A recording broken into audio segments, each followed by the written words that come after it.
To say the past 18 months have been hard for everyone is, of course, a gross understatement. The word unprecedented has been thrown around so much during this pandemic that it's nearly lost its meaning. Personally, this past year has been one of many changes, not the least of which was a new job and opportunity to work on something truly exciting, producing podcasts. You see, this is my 6th year at Moneris. The previous 5 were spent producing online learning. I've been in corporate training for over 20 years. Podcasting started as a hobby, and then I began using it as a training tool for internal use in the company.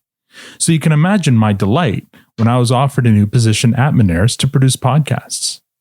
The first assignment in my new position was to produce a show that would shine a spotlight on our merchants. So I have, only with a twist. Over the next 8 weeks, I'm telling the stories of small Canadian businesses across the country. Stories of their beginnings, but also of their struggles and how they overcame those struggles. I'm telling stories with happy endings, but also hard-learned lessons. I'm telling them with the hope that if you're an entrepreneur with a business or the dream of starting your own business, you might learn some valuable lessons from these survivors. Hello, everyone. I'm Al Grego, and this is the Yes, We Are Open podcast.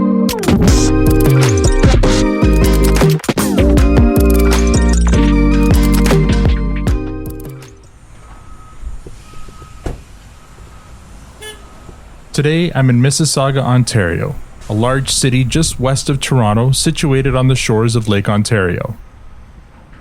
According to the 2016 census, Mississauga has a population of just over 700,000. The growth of Mississauga is attributed to its proximity to Toronto. It's the 6th most populous municipality in Canada, 3rd in the province of Ontario, and 2nd in the Greater Toronto Area only to Toronto itself. Because of this, Mississauga plays headquarters to many Canadian and multinational corporations. It's also the home of Toronto's Pearson International Airport, Canada's busiest airport. But I'm not downtown today. Instead, I'm in an industrial area surrounded by factories and other blue-collar businesses. There's a lumber yard and an asphalt plant just across the street. I pull up to a large 2-story standalone building with many windows. The top front windows have stylized silhouettes of figures playing various sports, including volleyball, baseball, and soccer. And just above that is the name of the company and the subject of today's story, the Athlete Matrix.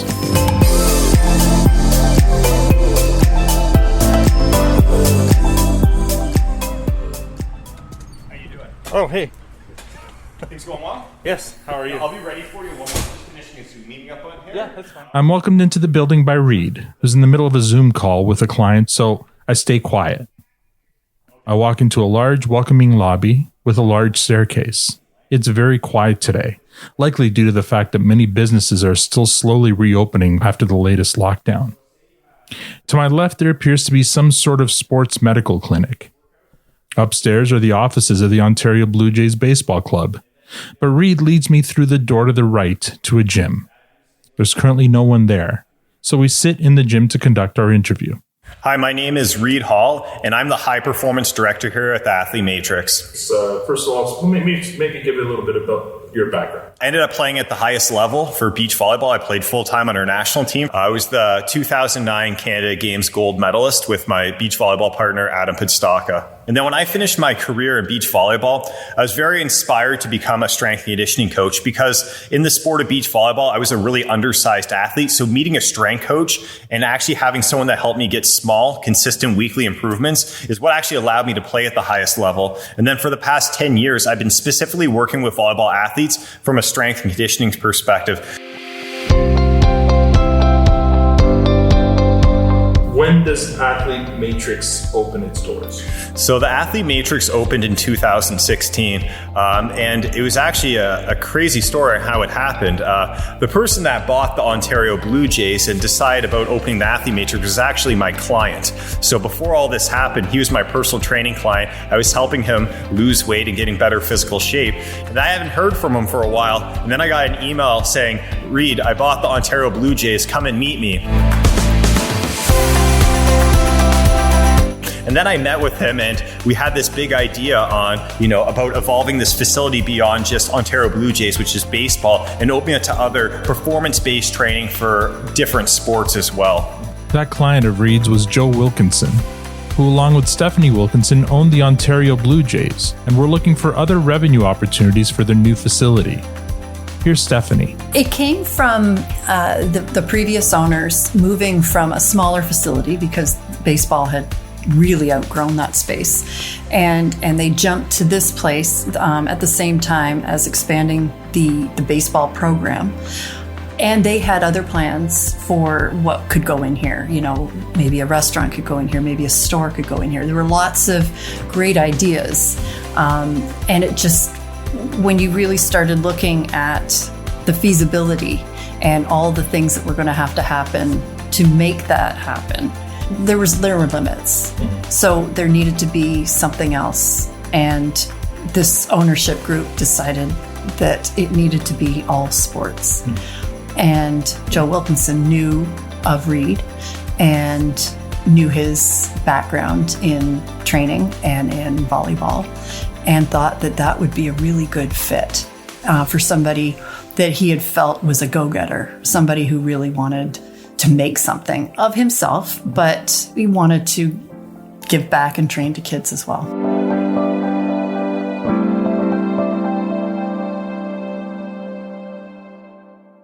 So when it comes to the athlete matrix, one of our biggest clientele base is those volleyball athletes. And now we've built a team around to help support all our local clubs and volleyball athletes with their strength, conditioning, injury prevention, and movement type of training. Probably took a year before we could really keep building up. And more of the success that we're needing, and it took that time to build up, was more building our team members. So our other coaches are having our systems in place so things could run smoothly. And that was actually a difficulty for a number of years, because before this, I was really running it just me as a business person instead of having other team members. In order to provide Reed the support he needed to grow the athlete matrix, Joe and Stephanie Wilkinson turned to the GM of their baseball club, Joe Ellison, to lend a hand. Here's Joe. When the athlete matrix started out, I wasn't really full on a part of it until 2019. I did a lot of things for the building, which obviously influenced the matrix's kind of flow and how it worked at the beginning. But my role in the matrix really took off in 2019.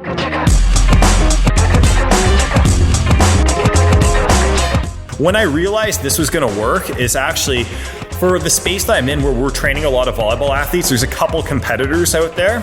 And what we saw is our competitors started to dwindle and drain a little bit. They were starting to lose clients, they were starting to lose teams, and we kept on building and building. And then with these clubs, we really secured a long-term relationship. When Reed started having more and more volleyball clubs coming to him, he had some pretty big ones come on board right away. And seeing the success that came out of the one or two to the point that he's now at 6 or 7 sort of proved that he knows what he's doing. I'm not a volleyball player, but he knew what he was doing with the strength and conditioning, and these clubs that are high in Canada recognized what they had in him as well. It was different, coming from an OBJ side where we only had baseball in the building to having Reed and the volleyball boys and girls there and having a medical clinic and a couple other things going on at the time. It was different. It was an adjustment for the baseball guys, and it was an adjustment for the coaches to see other people in the building at the same time as us. But it was a positive experience for sure.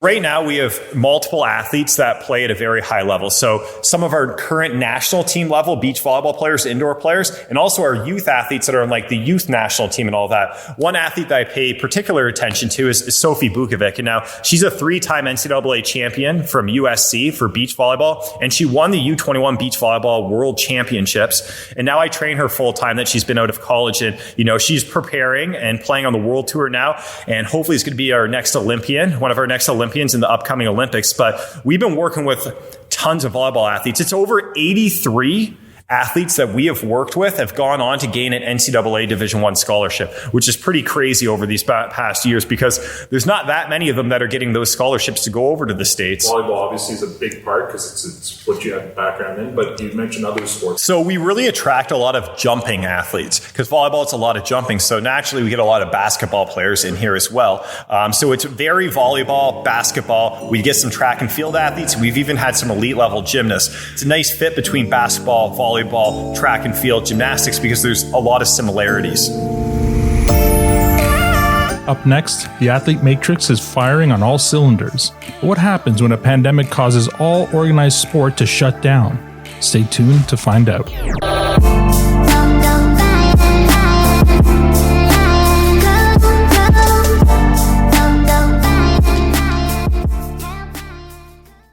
You're listening to Yes, We Are Open. With Reed Hall's expertise in volleyball and other sports training, the Ontario Blue Jays, a rehab and physical clinic, a yoga studio, and facility rentals, the Athlete Matrix has found their niche in shaping and preparing our future athletes. Their track record for helping athletes reach the next level is impressive, and they're steadily growing their business. It's hard to imagine anything other than illness getting in the way of their business continuing to thrive. But then, the unimaginable happens. So this podcast is about, telling stories of overcoming adversity and struggle. Yeah. If you were to think about, the last, 5 years now of the Athlete Matrix up to a point in time where you encountered some kind of struggle that may have threatened to close your doors, what would that be? Yeah. So COVID-19 hit. And that was something that was very scary. And the reason why it was so scary is because I have no direction anymore. I don't know what direction we're going to go into because every week things seem to be changing. So right when COVID hit, we're like, okay, well, is a lockdown happen or not going to happen? What restrictions are we going to have in place? So although I can create plan A, plan B, or plan C, none of those things might happen. So the first thing that really scared me is when we went into lockdown, obviously we don't have a way to support any of these volleyball clubs anymore. So the thing that we produce revenue is we provide strength and conditioning services. I can't provide that anymore. So that scared me a lot.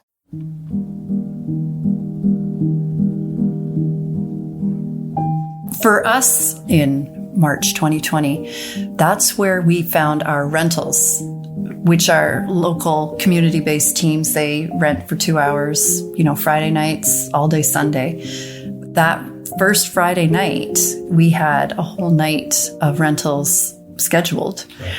And very, very few people came in. We, again, like everybody else, we didn't know what was going on. And seeing those rentals of baseball just shut down, disappear, that was the scary part for the rental side of baseball. In terms of the other volleyball associations, what were they telling you guys? They were the same way. They were, the parents were afraid. I mean, their kids had just been told March break was going to be extended into April.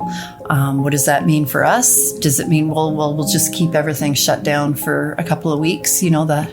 We're going to stay shut for 14 days. It'll all be over in 14 days. So we shut down, they shut down. Then their provincial regulatory, they started saying that it was shut down. There was going to be no provincials. There wasn't going to be any more in-person training.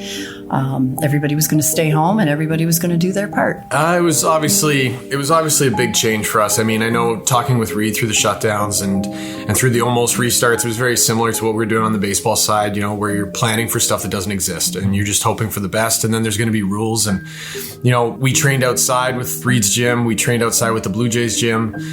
We followed every protocol and it was a weird time and things were slow, but, Reed's really positive and he's energetic and, he brought a lot to the table. And he kept going and going and going, and we just hit the ground running as soon as we could. And then the next scary part is actually when the lockdown ended and we were able to get these volleyball clubs and we were able to get the athletes back in the facility. And what I noticed, we weren't getting quite as many athletes because some people are scared to come back into training. Sure. And so we're like, with all these restrictions, not only are people just scared in here, we're not able to run our program at the same quality because if athletes are wearing masks, they can't do some of the same physical training that we had to do in the past. So we had to kind of transform our training to cater them better. And we also had a space issue. Although this is a 50,000 square foot facility, the area that we train the volleyball players, having them all socially distanced and spread out, we had to shrink our class size down. So essentially we had to change our whole entire model. And whenever you have to pivot or make big changes like that, it can be terrifying.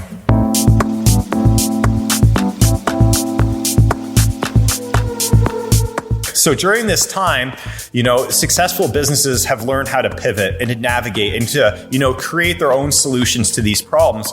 And obviously when COVID hit, that's a shock to everyone. But now we've been able to find solutions, right? And one of the big solutions that we've come with is we can't be limited by just the walls in the facility, right? Because what happens if a lockdown happens? But now I have an app that fully services all these athletes on the club, that delivers workouts to them. They have video demos. They're able to track all their metrics.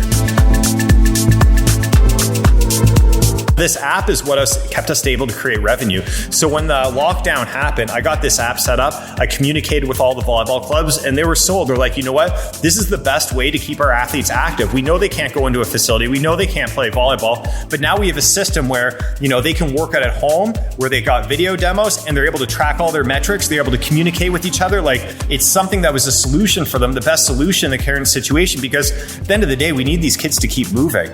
They need to keep exercising. They need to keep doing things. It's catered to help support these clubs. So for me, now we have option A and we have option B. But guess what's going to happen? When COVID comes to the end, they're going to want both options. And now we've moved forward our business and add another lane or another revenue generating pillar to it.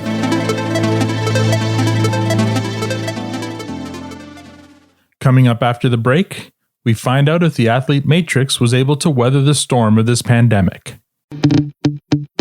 This podcast is sponsored by Moneris. As a business owner, change comes at you fast. That's why Moneris is right by your side as you innovate and adapt, so you can get paid. With solutions for businesses of all shapes and sizes, we're proud to help Canadians like you achieve their goals. From online, in-store, curbside, and pickup solutions, Moneris is there to help your business succeed every step of the way.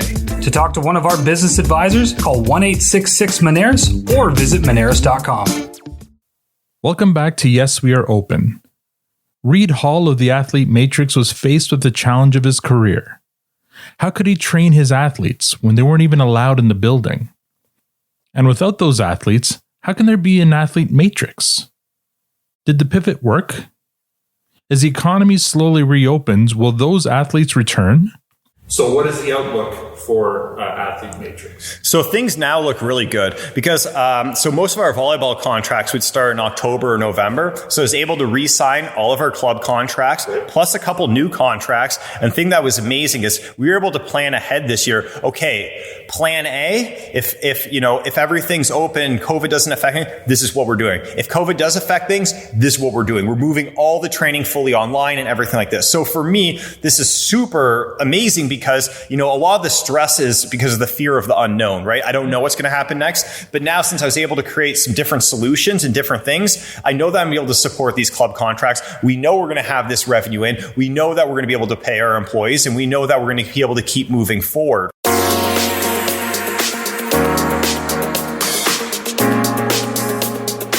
I think the athlete matrix is on the upswing. I think, Reed in volleyball he's a huge name in strength and conditioning, obviously having played for Team Canada and throughout his whole career. So I think, he brings a lot to the table, and I think for him, it's only going to grow on his side of things with volleyball. Our medical clinic here with Apex continues to grow and get better. And then I'm sure we'll introduce some new stuff down the road as well, different sports, and continue to grow the business. We are hoping that the fall and winter will carry on as we hope without any shutdowns. Now we're about to hit our busiest period, and I'm confident because we've added new club contracts plus maintained all other ones that this is actually going to be our greatest revenue generating period of time. At least if everything goes in the right direction, we've set ourselves up for that. In terms of plans for growth, are there any? Or is it too soon? I think right now it's too soon. We're just trying to hone what we've got.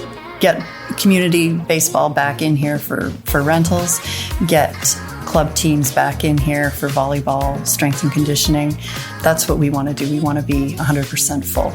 Yeah, we've discussed a lot of cool ideas of way to expand the volleyball programs, whether, that's adding in more coaches, adding this app, adding maybe some beach volleyball courts at the back. We've really got a lot of ideas out there, but we've not put our foot on the gas on any of these ideas yet. And so we can kind of wait and see what this outlook looks like for the next few months in terms of what COVID's happening.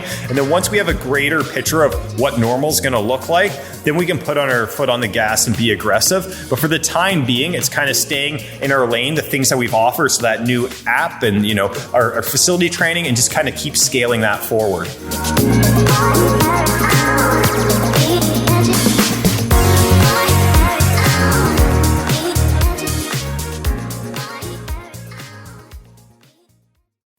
That's the story of the athlete matrix. When Joe and Stephanie Wilkinson first thought up the idea of a one-stop facility for sports strength, conditioning, and performance, they couldn't have dreamt the devastation a pandemic would bring. None of us could, really. But as is the case with many successful businesses, a major key to that success is finding the right people to help carry out your vision and perhaps even add to it. It seems they found just that in Reed Hall. Reed's connections and expertise were critical to starting the business and making it a success. But if you ask me, it's his exuberance for his job that is probably the major contributing factor to the survival of the athlete matrix. They needed to be agile and quick to the turn, ready to jump at any hurdle and dodge anything thrown at them. That's a lot of cheesy sports metaphors, I know, but in the case of the athlete matrix, I think they're well served. And I'll show myself out.